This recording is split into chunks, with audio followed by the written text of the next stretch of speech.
מוצ'י פטל ב10 דקות. אימא'לה, זה כל כך טעים.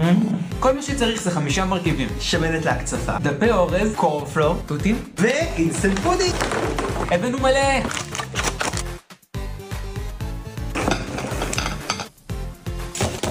מרטיבים דף אורז ומניחים על משטח. מחכים שנהיה דביק ומפזרים קורנפלור. מברישים, מקלפים את זה ומניחים כשהצד המקומח כלפי מטה.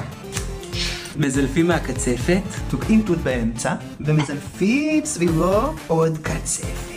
אופס, סוגרים את הקצוות ואז צובטים כמו לחיים של תינוק. עד שזה מתנתק ונעתק. הופכים, וואו,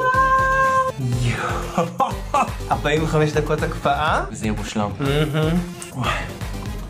יואו, גם כל טעם יותר טעים מהשני, מה קורה? זה בלונדי. שמישהו יבוא לקחת את זה מאיתנו.